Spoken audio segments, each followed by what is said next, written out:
President Donald Trump began his Sunday lashing out at former FBI Director James Comey and accused him of lying to House investigators. Leakin' James Comey must have set a record for who lied the most to Congress in one day. His Friday testimony was so untruthful, he tweeted. The president's fury comes after Comey spent nearly 7 hours on Capitol Hill Friday speaking to House investigators about the Russia probe. The released transcript shows he got in a few digs at the president during his questioning, and Trump slammed back in a pair of tweets on Sunday.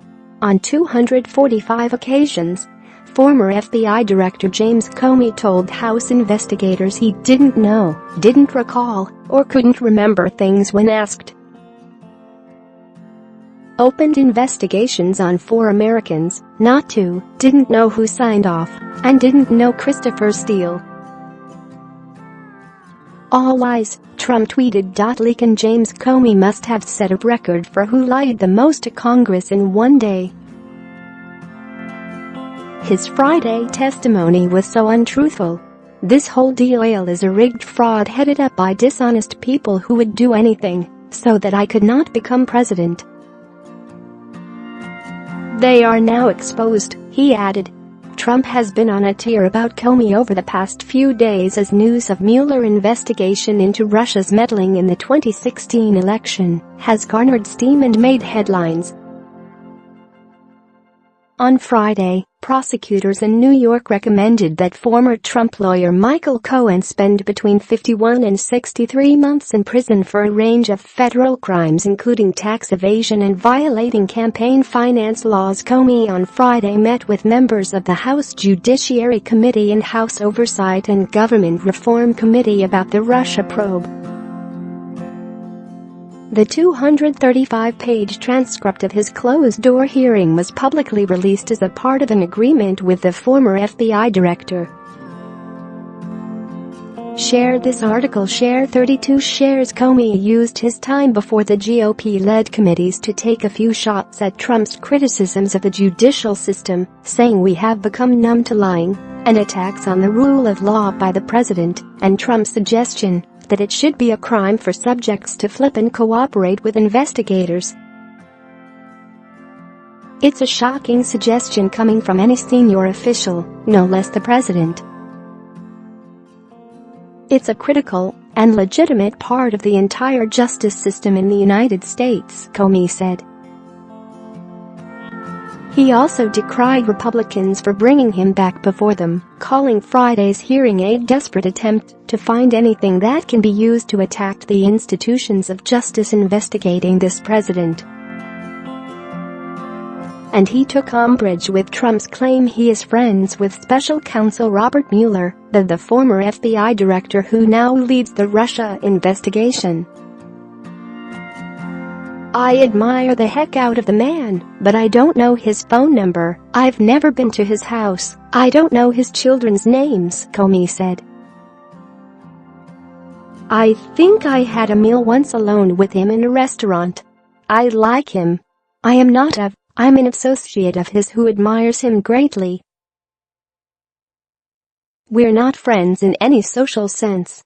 He added he'd never hugged or kissed the man despite comments made by Trump in the past. A relief to my wife, he deadpan. He also reiterated to lawmakers that it was encounter in 2016 that Trump campaign foreign policy advisor George Papadopoulos had with a Russian intermediary in London that ignited the Russia investigation, rather than, as Trump and some Republicans have argued, the so-called Steele dossier, a file of opposition research compiled by former British spy Christopher Steele and paid for by a law firm that did work for the Democratic National Committee. It was weeks or months later that the so-called Steele dossier came to our attention, Comey said. He also responded I don't know, or I don't remember in response to dozens of questions about details of the Russia investigation, Fox News reported. But he did reveal the original investigation into whether there were any ties between Trump's campaign and Russia initially focused on 4 Americans, and President Trump was not one of them. Comey didn't say who they were but did clarify the president was not in the mix. The Trump campaign was not under investigation, he said. The FBI, in late July, opened counterintelligence investigations of 4 Americans to see if they were working in any way with the Russians to influence our elections, Comey said. There were items his lawyers would not let him discuss. An FBI lawyer said Comey could not answer a question about the sources used by Steele, arguing the sources for the infamous dossier, which contains allegations that the president is susceptible to blackmailing by Moscow, are still relevant to the special counsel investigation. Trump has denied the allegations in the Steele memo and repeatedly denied any collusion with Russia. Comey was appearing for the interview after unsuccessfully fighting a subpoena in court. It is the first time he has answered lawmakers' questions since an explosive June 2016 hearing in which he asserted that President Trump fired him to interfere with his investigation of Russia's ties to the Trump campaign.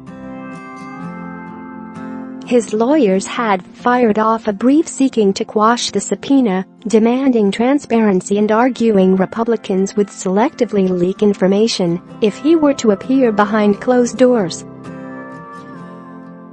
They argued that a closed hearing was abusive to witnesses. Committee lawyers fought back at Comey's grandiose arguments, saying he wanted to dictate the terms of his appearance by demanding a public hearing.